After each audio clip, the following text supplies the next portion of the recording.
This is unSILOed, brought to you by Alumni FM, connecting people through stories. Welcome to unSILOed. This is Greg LeBlanc, and I'm here today with Kathryn Judge, who is a professor at Columbia Law School and also the author of this book right here, Direct: The Rise of the Middleman Economy and the Power of Going to the Source. Welcome, Kathryn. Thank you for having me. Well, I'm familiar with your work because you wrote extensively about securitization and the financial crisis. And this book expands from that, but it goes into a lot of different domains. You talk about food and you talk about real estate and you talk about the maker economy. And the subtitle is The Middleman Economy. You talk about the benefits and costs of these things we call middlemen. And I think most people have a vague understanding of what they mean when they talk about middleman. And I think the thrust of the book is really to highlight the costs of this middleman economy. You talk about the benefits and the costs, but I think you're really trying to bring attention to some of the things that we give up as supply chains become a lot more complex. Now, as an economist, I remember hearing someone say once that all of business can be explained as the history of bundling and unbundling. And I think you could probably also make the case that all of business is the history of intermediation and disintermediation. And it seems like there's just this constant push and pull. And the way I see it is that when intermediation gets too complicated, then that creates a demand for disintermediation. And then when disintermediation gets out of hand, that creates a demand for intermediation. Is that kind of how you see it? Do you see it sort of as this frequency-dependent evolution? Or do you think that it's like a one-way ratchet? There are like these frictions, or at least when folks get too big, when intermediaries get too big, they have ways of entrenching themselves and stalling the process of disintermediation. Is that sort of what you're suggesting? That is one of the core ideas that the book's trying to get at. I mean, a lot of it is, as you nicely just framed, an exploration of intermediation. We don't think about intermediation design that much. Some of us do. That's all I think about, right? Mm-hmm. Like when you study the financial system, you're studying intermediation design. And what the book tries to draw out is how much intermediation design shapes so many different aspects of our lives and the structure of the economy, and why and how it's evolved, and the many benefits that the changes in intermediation have wrought, but also the cost, in part because the costs tend to be less immediate than the benefits. So I try to provide a somewhat balanced account because I think the benefits are real. I think we need to be honest about the fact that usually you're making trade-offs when you're making different design choices. So yeah, the book really is an exploration of intermediation design. And part of what it shows is usually these structures are growing because in the short run, they create efficiencies. So when I talk about the middleman economy, it's really two phenomena that build off each other. One are the increasing scale of intermediaries, whether it's large banks, Walmart, Amazon, and then how the scale of those largest intermediaries justifies changes in the process of production, quite often where it becomes more disaggregated. So you get the longer and the complex supply chains, and then how these two patterns feed off of each other. The point you just made, which is one of the things I'm trying to draw, that the book draws out, is very often these arise because they are providing efficiencies and gains in the short run. But once you have the concentrations of power and size, that over time oftentimes enables these large intermediaries to not only shape the evolution of the market, but also shape the regulatory environment in which they are operating. And once that starts to happen, even if there's significant gains that they're providing, they can also be in a position to prevent technological developments that might result in more efficient and otherwise superior system from taking hold. And so a lot of the book is about that tension. It's about trying to understand what's at stake, understand how we got to where we are, and then help to make salient not just the benefits that we already are very aware of, but some of the indirect costs that suggest maybe we don't have the balance quite right now. Well, maybe we can flesh out what we mean when we talk about complex supply chains. One of the fun facts that I talk about in my banking class is when we look at all of the assets, say, in the U.S. economy, and we tally them all up, and then we divide by the net worth of the economy, we usually get a pretty big number, like 7 or 8. I don't know what the number is right now. And this just highlights how assets are sliced and diced and reconfigured and sliced and diced. And so when you write your mortgage check, it's going to pass through half a dozen different hands before it winds up in the pocket of the person who's going to go buy goods and services with it. And I think you highlight how this is true for food. My favorite analogy in the book was the comparison between the pink slime that you get in the Costco hamburger and the sort of toxic waste that you might find in a complex asset-backed security. By the time things get through all these different layers, it's very difficult for the end user to know what the raw materials actually are. When we say complexity or length of these supply chains, what do we mean? Is that something that we can measure? I love the diving in further on securitization because I actually think that's where a lot of these patterns started to become evident to me. And it does help to illuminate the challenges of then understanding what is actually behind the goods that you're wearing and the goods that we're consuming. As you know, as a banking expert, but not all of your listeners might know, the financial system really underwent a massive transformation starting around the 1980s. So up until that time, in the United States at least, it really was a country that was dominated by small community banks. And they accepted deposits and made loans largely in a limited geographic area. And a lot of that was really a relationship-based system. So we know that they actually made different types of loans because they were really focused on it as an ongoing relationship that could evolve over time. And then we had this increasing size of the banks, right? So we suddenly had the top 6 banks now today controlling the majority of bank assets. And they brought a very different set of resources, new types of technology, new types of data to the table. And that changed how they did loan underwriting and also other provision of financial services in ways that made it look like you could standardize the process of underwriting those loans and then use securitization to slice and dice the underlying cash flows and then allocate those to people who are in a better position perhaps than banks to actually hold the different types of risks associated with the underlying loans. And part of what we forget now in the wake of the crisis is the gains that this appeared to create in the short run. So first of all, we still have securitization, but the multi-layers of securitization, the crazy things that were happening in the aughts, in the short run, really did result in the highest rates of home ownership that we've ever seen in this country and a meaningful reduction in the size of the racial housing gap, which has always been one of the key contributors to the racial wealth gap. So in the short run, this increasing complexity where we first went from having just a bank to then having a securitization structure, separating out the investors and the underlying providers of loans, and then multiple different layers where the underlying cash flows were actually mixed together and then disaggregated across these different entities, really did create short-term efficiencies, or at least appeared to.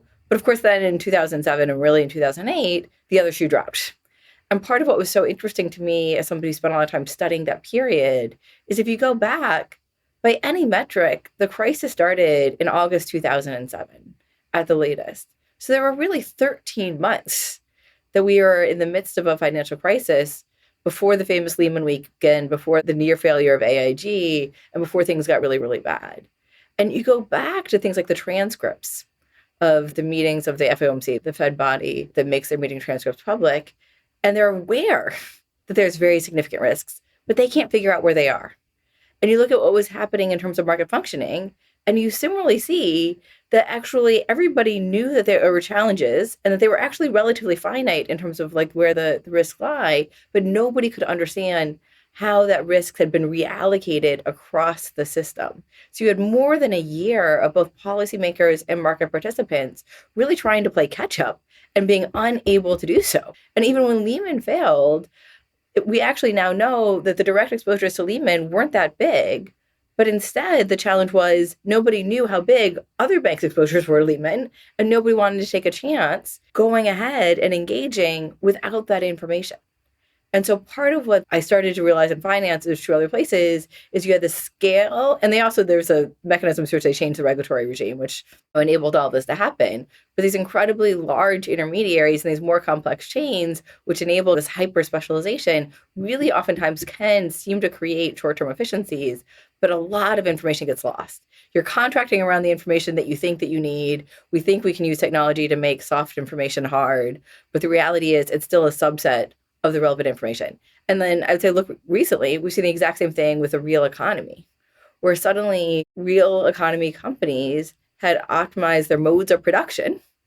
So they knew who their upstream supplier was one step upstream, but they didn't necessarily know beyond that.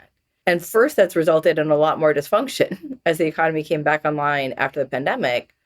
But we're also seeing challenges as both investors and consumers are saying, look, we actually want to know more about the environmental impact and the impact on workers. Like that information is actually very hard right now, oftentimes for companies to produce. So part of what's really interesting in intermediation design is people were making trade-offs oftentimes without realizing they were making trade-offs. And it's those trade-offs that the book is trying to make salient. It seems what you're describing, aren't those two separate and maybe orthogonal developments? So on the one hand, you have this vertical fragmentation, right? The banks move from a originate and hold model to an originate and distribute model. So that's like a vertical disintegration, which makes the supply chains more complex. But then when you talk about consolidation, that's a horizontal maneuver, which simplifies and makes less complex what's happening because you're defragmenting the banking system by getting rid of a lot of the smaller banks. Are those two necessarily related? Because it would seem you could argue that the originate and distribute model would make it easier for you to be a small bank because you could diversify, you could offload some of the local risk and add back non-local risk, and then you could run with lower capital and so forth. So are these things necessarily connected, increasing scale and the increasing complexity, or could they be working in opposite directions sometimes? They're certainly not synonymous, and there might be circumstances where they pull in different directions. But one of the key arguments that I'm making that I think is a little different is that I do think these two feed off of each other in really fundamental ways. There's a lot of conversations right now about scale and centralized power, a lot of conversations about supply chain complexity. Very often, it is treated as two separate phenomenon that we ought to focus on completely separately. But so let's go a little bit further into the banking example.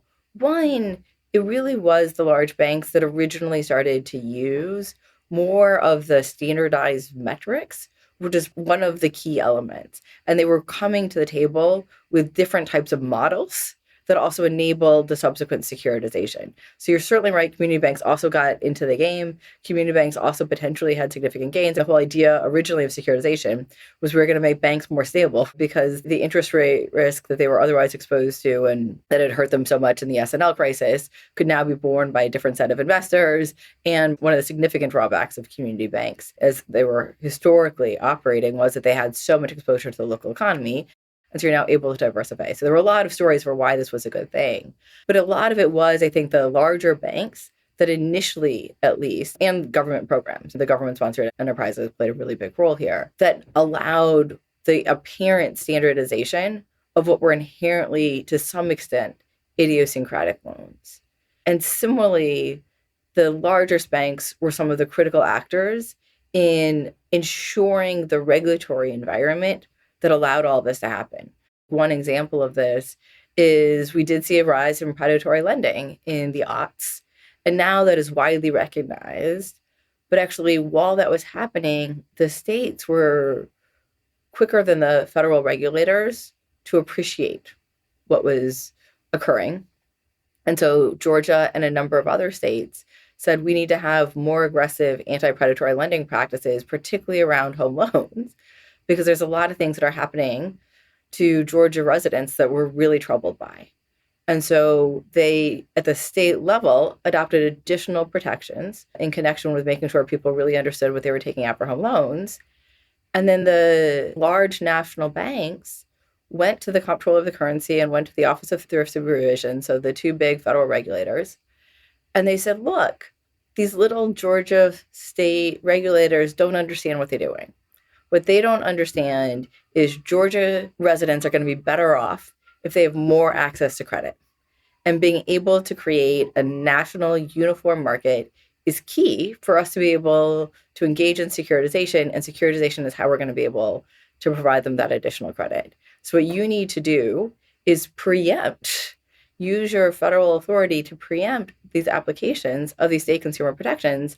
And they were able to tell a very convincing story. And so suddenly we saw the OCC and the OTS preempting the application of these laws. But of course, what we now know is they were being adopted precisely in a window of time when there was an incredible amount of predatory lending, and actually less credit extension with respect to home loans actually would have been better for most borrowers and would have been much better for the health of the overall economy. So the state regulators who were closer to the ground were actually the ones in the right position. But the scale of the large banks did enable a particular type of lobbying to occur. And if you shift over to like the real economy, you see something like Amazon and Walmart. On the one hand, to be able to produce enough goods to have your goods on the shelves of every Walmart across the country, much less across the world, you're talking about incredible scale. So the degree of disaggregation that suddenly might seem cost justified is different because you're like, okay, there's a certain amount of cost to taking these two steps and moving this one over here because we can do something slightly less expensively, either because it's regulated in a different way or there's a different labor force, but there's going to be a bridge that we have to create.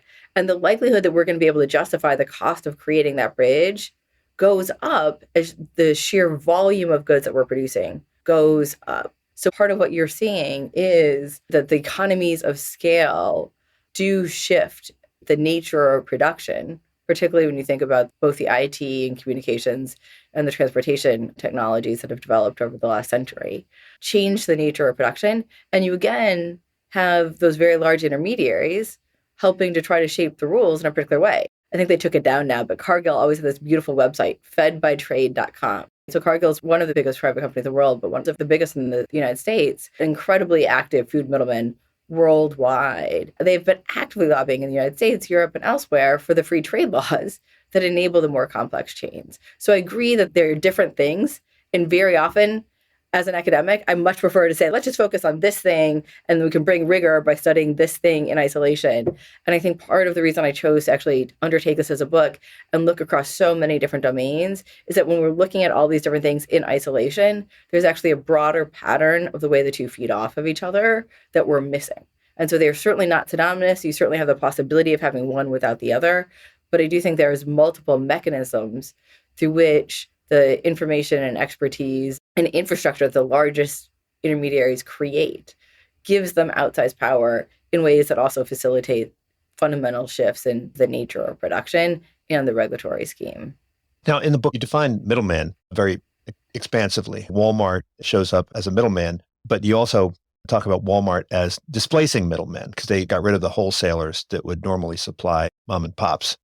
And then you refer to Amazon as, well, a middleman in two different senses, right? One where they are selling stuff that they themselves acquire, and then also serving as a platform for small vendors. And I want to dig into that second version, because that last version, the idea of a platform, it includes companies like Etsy or Shopify. And you highlight how those platforms actually seem to enable small players to survive. They might have difficulty engaging in direct commerce if they didn't have this platform, which would bring them together with buyers. So to what extent can the emergence of new types of middlemen actually enable smaller scale production? I love the part about food. I'm a foodie like yourself. The idea of heading on out to the farm and picking up my produce, even someone who I guess may have more leisure than the average person, that to me is a rather intimidating prospect. So I want somebody to gather it all up into one spot. And farmers market's one example, but we have this wonderful store here in Berkeley, the Berkeley Bowl, where one-stop shop, I can get everything there. And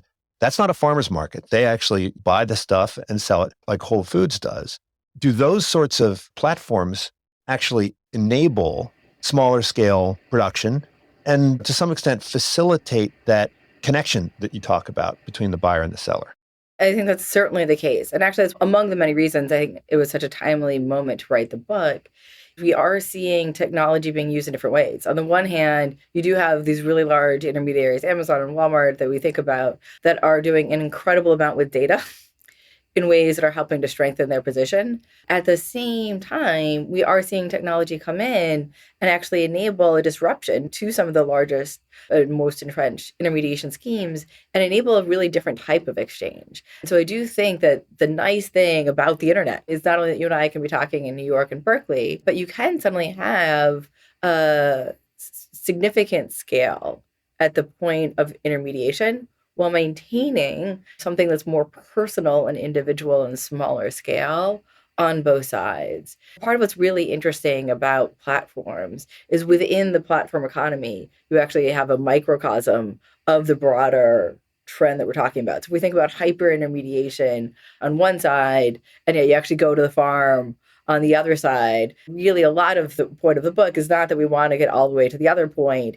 It's that we want a little bit more of a balance, a little bit more of a mix.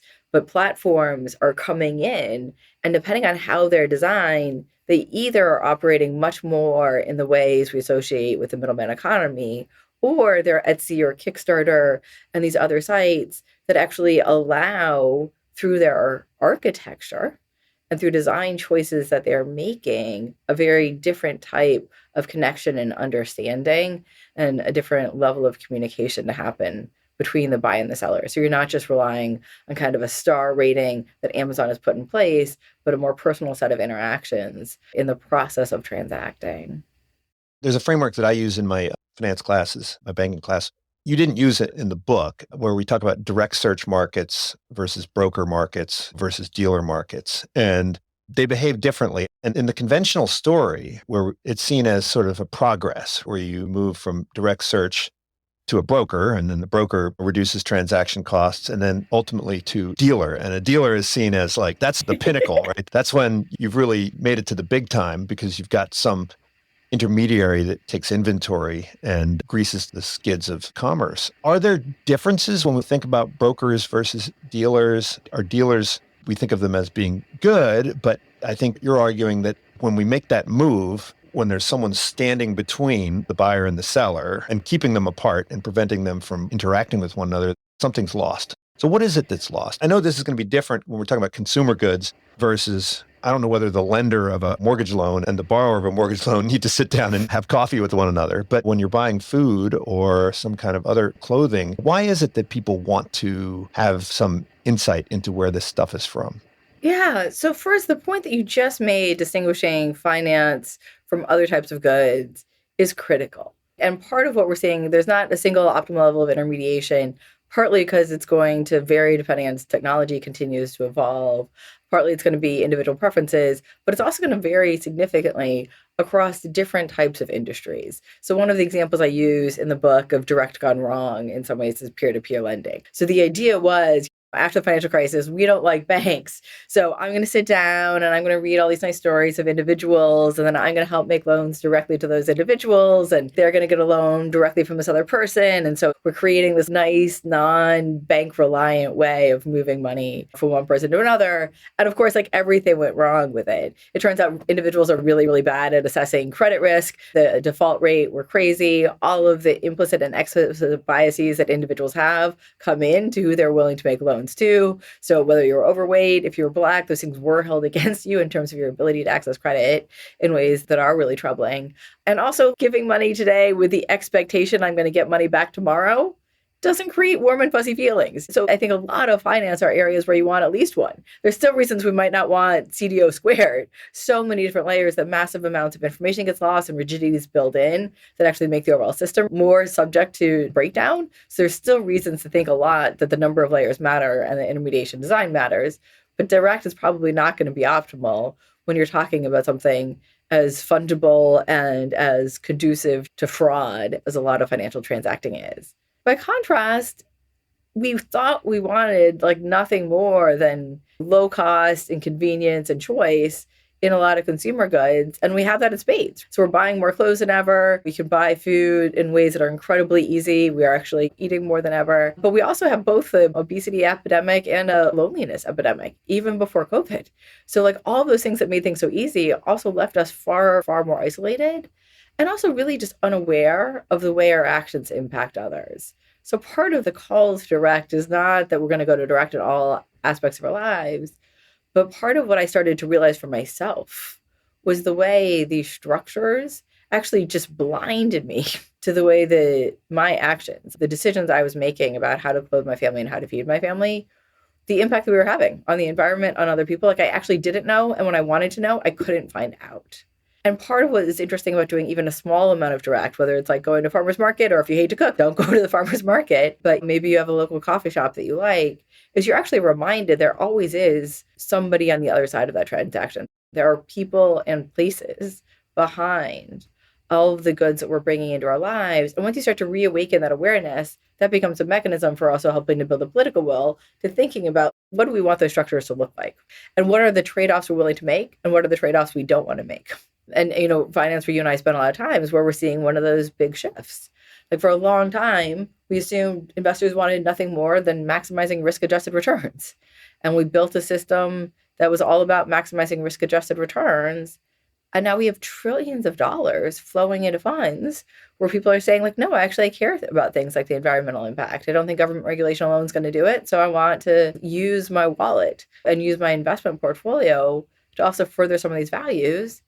And now we're seeing the SEC really struggle of what is the type of disclosure that we need to have happen. And they're like, oh, you probably want to know not just what the firm does, but what is the upstream impact? And the firm's like, oh, we don't really actually know that. And so I think there's really difficult questions that we're now facing, both because I think there's a joy that can come from some of those small little connections, which is part of the reason Etsy and Kickstarter and farmers markets are doing well, when the traditional economic assumption suggests they shouldn't, because they are more inconvenient and they do entail challenges. And there's a separate set of issues over, is it possible to do that at scale? And how do we think about intermediation design when this is no longer just a niche product, but some awareness or some capacity to understand impact is something that people might be starting to want in a broader set of circumstances. Yeah, I think people do care about that. But I guess the question is, how easily can you scale concern, right? I'd love to go visit the farm and see the pigs and see how well they're treated and maybe spend a couple months there so I know that they're not just giving me a Potemkin village type experience on my day when I visit. But if I have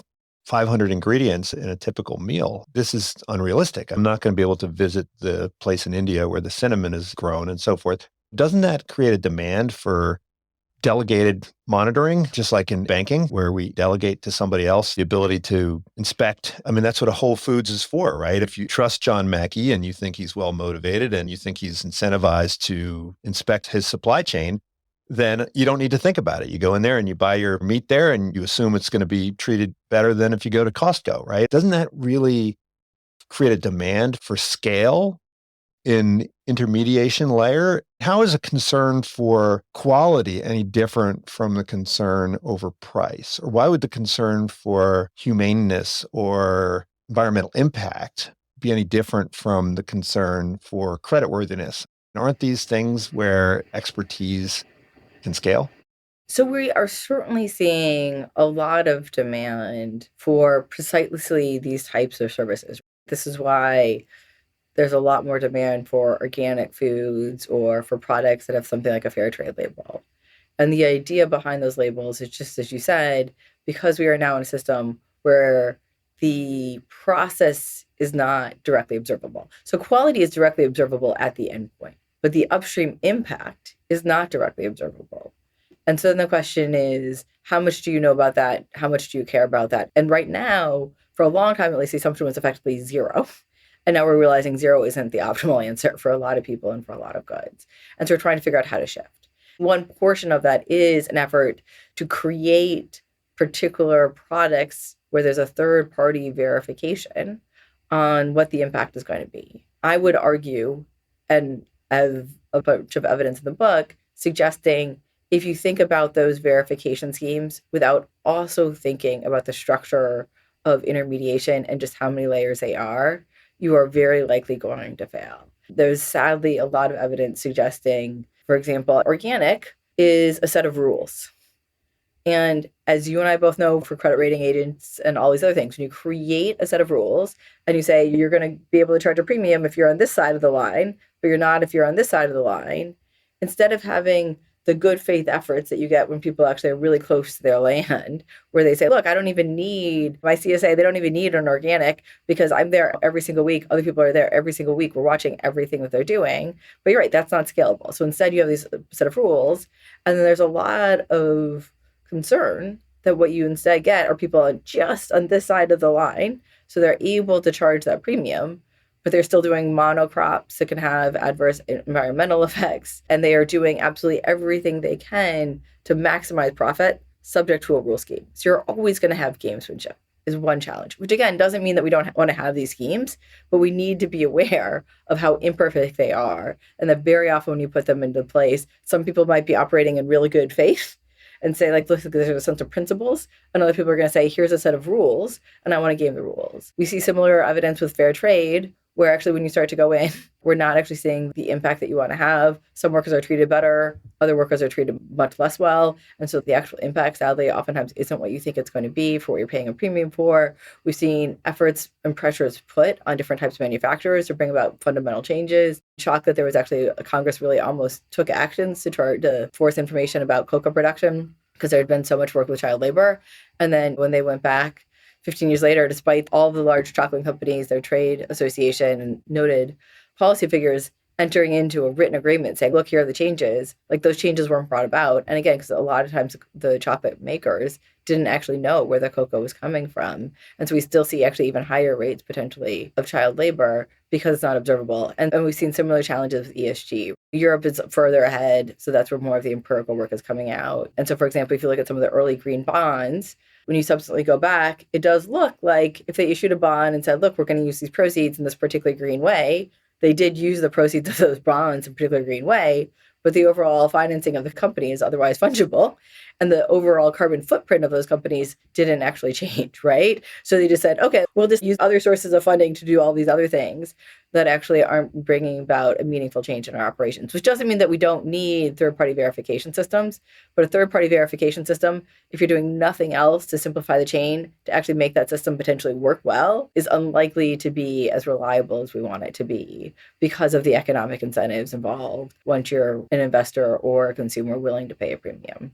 Well, look, I mean, the financial crisis, I think we can safely say that there was some regulatory failure there, not just failure of prudential management in various financial institutions, but also a regulatory failure. But it seems like in areas like the ones that you talk about, whether it's environmental protection or protection of child labor and so forth, have we kind of given up on using law? I mean, you're a lawyer, I'm a lawyer, and it seems like, I mean, everyone I talk about, that their first thought is not to regulation and law, but to these private initiatives, right? I'm going to alter the way I consume my products, or I'm going to change the way I invest. But isn't this sort of something that if we really as a society think that these things are bad, why don't we just pass laws?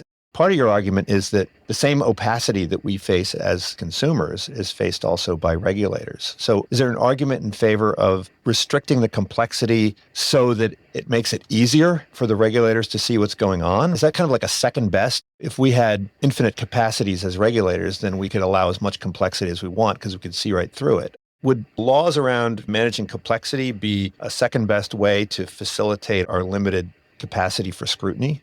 Couple of things there. First of all, I completely agree that even though we're seeing these shifting consumer demands and investor demands, conscious consumerism is not going to solve the structural challenges that we're facing right now. And part of the book, even in calling for shifts in behavior, is partly just a shift in awareness. So we have the political will to actually follow through on the legal changes that you need to bring about more meaningful change. Because part of what the book also shows is that it's actually very costly oftentimes to be the individual opting out. And so once these systems become dominant, we actually need to think structurally over how we create an environment that allows and restores meaningful choice and not assume that somehow the market's going to sort it out. So regulation and law is going to be key. And I say law, like we actually see a lot happening, right? So Germany recently passed the Supply Chain Act, and part of what they're trying to pay attention to are things like what are the minimum conditions that we want for upstream laborers?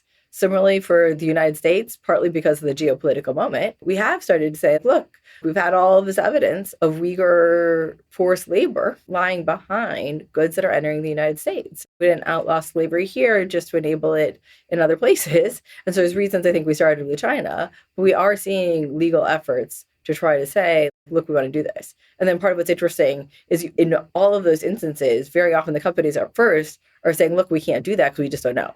And so it's not just like the goods that are being imported from China, but here's all of these other countries that are buying cotton from China. And so you're suddenly making it so hard for us because you're requiring a whole different type of monitoring. And so I think part of what we're doing is actually indirectly through those types of laws, bringing about what you just suggested, which is effectively forcing companies to start to opt for shorter supply chains, because that's the only way they can actually start to make credible commitments about what the upstream impact are. So I think we actually are seeing an iterative process through which shifting public demand, so it's consumer demand, but it's also a kind of public concern, is shaping certain types of legislative preferences. And I think we're only on the first steps of that in ways that are then saying oftentimes what's required are disclosure of certain types of limitations, but to be able to comply, shorter supply chains are the only way to do it. One of the things I like about shorter supply chains generally, first of all, there's going to be times we're going to have complex supply chains, is it also does help you to create a system that's resilient to also a change in environment, either a change in preferences or a shock somewhere along the system. You're able to respond to those changing circumstances more easily when you can see all of the different pieces. And part of the reason we got dysfunction we did in 2008, we have the degree of dysfunction in the supply chains as they came back online, is that incomplete information piece.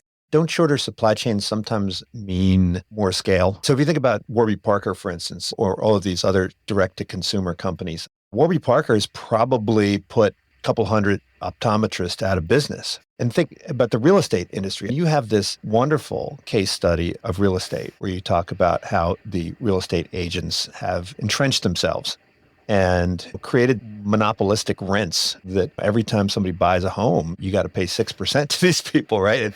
And all of these efforts to get rid of them have been resisted by this guild of real estate agents. But isn't that kind of precisely the industry where in Amazon, if an Amazon could get into this space, or if Zillow or some of the companies that you mentioned in there, if they were able to get into this space, it would reduce the transaction costs and narrow the bid-ask spread on housing. But presumably, they would then become these monolithic platforms, and like Amazon is to a lot of merchandise, they would be to real estate. So real estate is a really interesting area because this is the challenge. It's individually real estate agents, these people that you know, and you're like, oh, well, I like my real estate agent. They're really helpful. And then you take a step back and you actually look at the system. You're like, all of these individuals might be like really nice and helpful, but they are part of a fundamentally broken system. And again, originally they were great. Originally, when you created the multiple listing service before you had the internet, it was really helpful for somebody who was moving to a new era and wanted to buy a house. Like they didn't just have to look at the classifieds or drive around. They could go to a real estate agent and the real estate agent would say, like, here's a bunch of houses that are in your price range, help them understand kind of where they're going to be or what the neighborhood is. But now we're in a technologically massively different moment of time. And fees have basically gone from about 6% to about 5%, right? And you really cannot easily opt out of the system without bearing a lot of the cost of opting out, both the inconvenience, but the fact that the agents on the other side, the buyer's agents and buyers feel free, even though they're actually not free, to use an agent are going to be potentially less likely to look at you. So we see all these really innovative alternatives not able to take hold. And it matters, again, as you know well, but not all of your viewers are going to know, that for the wealthy, most of their money are stocks and bonds and other financial assets. But for a middle-class American family, the housing is our number one source of wealth. So when we make it so expensive to tap in to that nest egg, we are draining the primary form of wealth of your average middle-class family. And so the system is really broken. I don't know if there's reasons to think that you're necessarily going to end up with just one if you had a different system, partly because we've seen so many different innovative alternatives, and there's reasons different cities, different geographies, and different price points might actually want slightly different types of design. So I guess there is the possibility that you would end up with a massive monopolist as the alternative. But if you think about the heterogeneity actually across different types of houses, different types of buyers, and different types of areas, that's part of what makes the uniformity so suspicious, right? And so I think there's reasons to think it wouldn't necessarily devolve into a single monolith. But again, that's one of the areas where I would still like to see an evolution. We can even look abroad and see how much more these fees have dropped in a lot of other countries to say there's a lot of better ways of doing this than the system that we have right now in the United States. Another related point is when it comes to regulation, on the one hand, it's easier to regulate an industry when it's highly concentrated because you can delegate a lot of this regulation to the big players.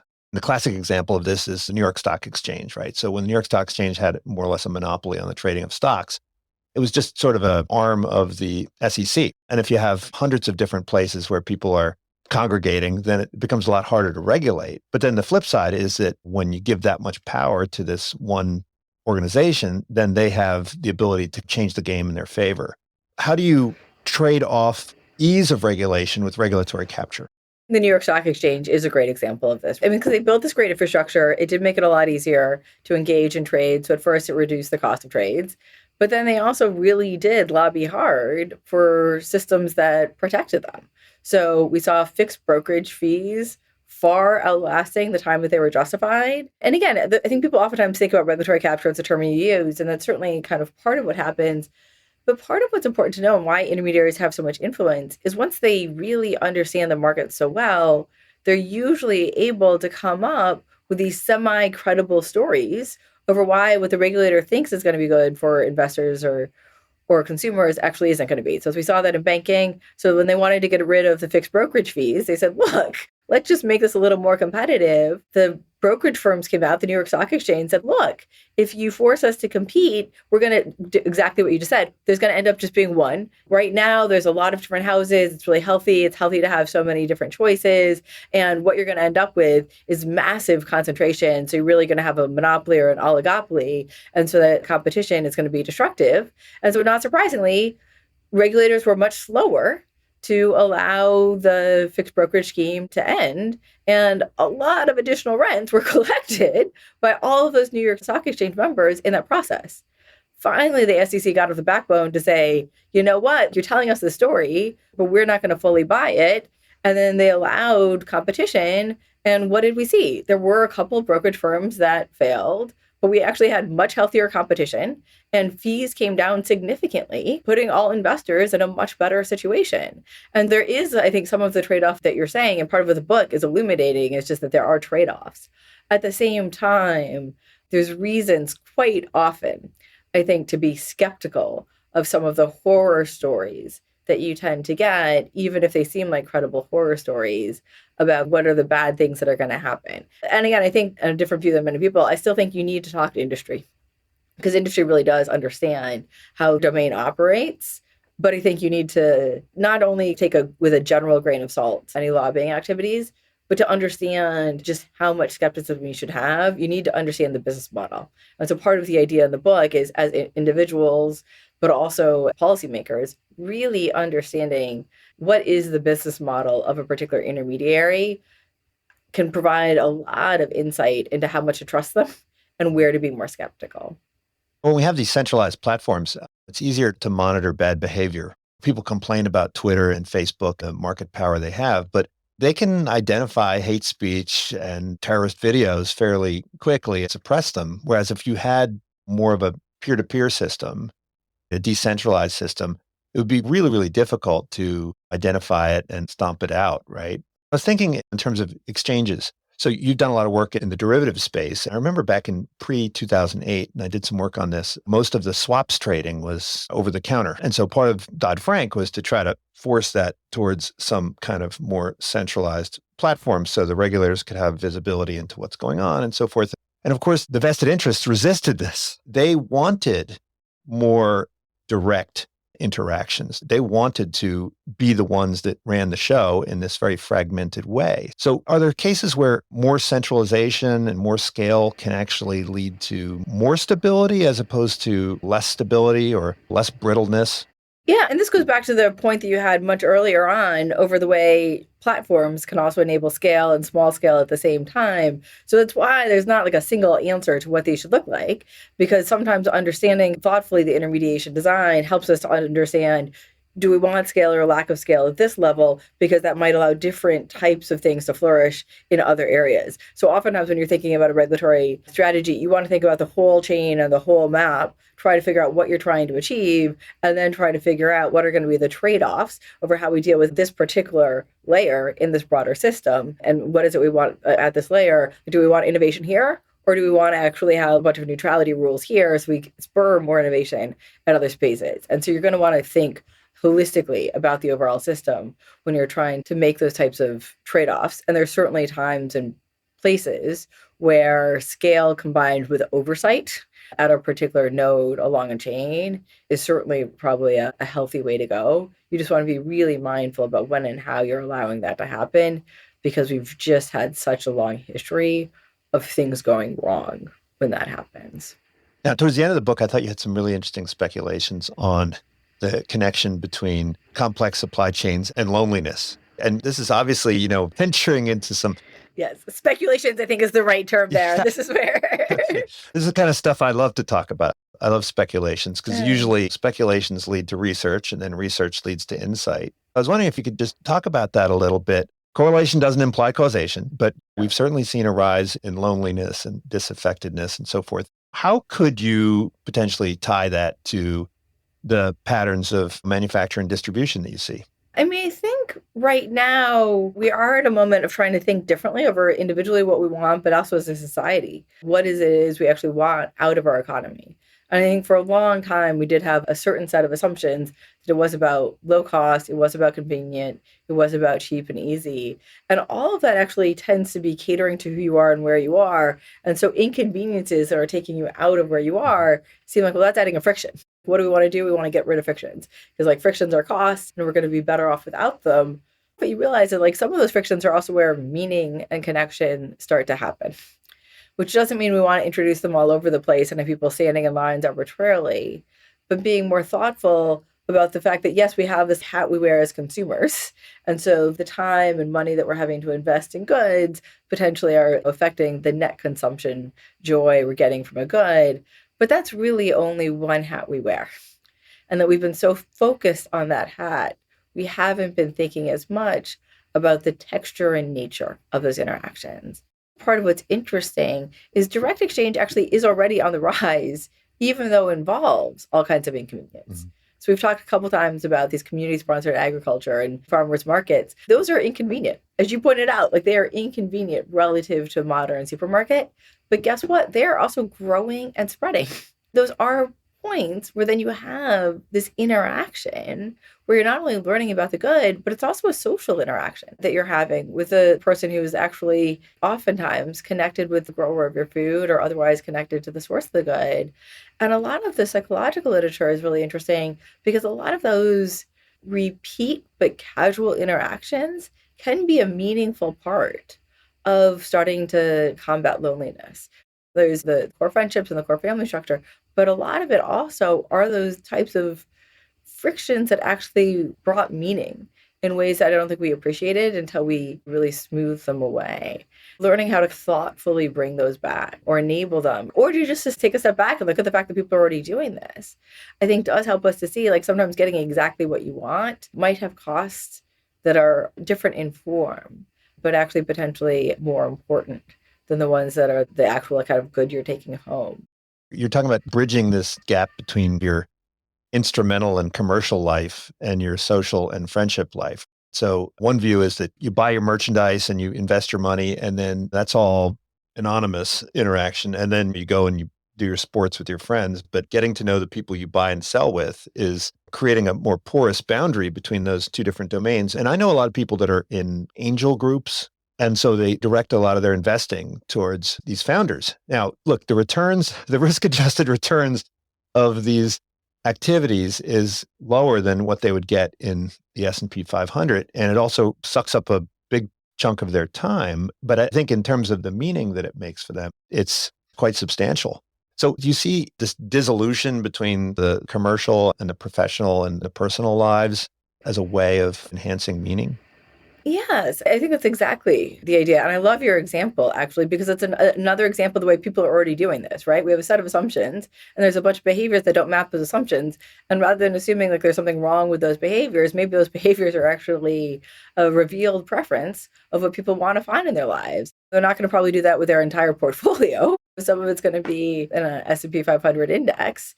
But doing that with a portion of your time and a portion of your life. So it's not eliminating. I think there's some things that are going to remain commercial because we've done a good job with it, but actually realizing that there's more optionality around the edges of that and more opportunity for meaning making around the edges of that than we've often previously appreciated can be really helpful. I mean, part of what's been interesting to hear from readers are how the book actually just helped people understand things they were already doing in a different way And then that helped them want to do more of, in some ways, what they're already doing. So it's the holiday season. It's amazing how many people go out and cut their own Christmas trees. I've always done it. We go to the same place every year. And other people who do, I think, really enjoy that. It's like a once a year. It's not even oftentimes like a frequent relationship. But even that once a year, you always see the same people. You go to the same place and you are watching the trees. You go back and you get to know that land. You get to know that space. And it's amazing how little traditions like that can add some richness, which is not viable or possible for everybody, but it also adds richness on the other side. And I think that's the part we sometimes forget about, is part of what's really interesting is this is also what enables jobs that are not necessarily going to be the highest paying jobs, but ones that can be more rewarding and more meaningful. And so part of what's interesting is not only do we all go shop at Amazon and Walmart, but they're the two biggest employers. And so you're getting a kind of different type of connection and a different type of opportunity for people on both sides when we're balancing out the mix of how we and where we source things. Kathryn, thanks so much for joining me. The book is called Direct. If you want to learn a little bit about the Middleman Economy, you want to learn a little about real estate and mortgage finance and food and pink slime. I don't think you use the term pink slime. There's E. coli, all sorts of fun stuff. And there's a little bit of memoir in there too. So thanks so much for joining me. Thank you. This is unSILOed, brought to you by Alumni FM, connecting people through stories.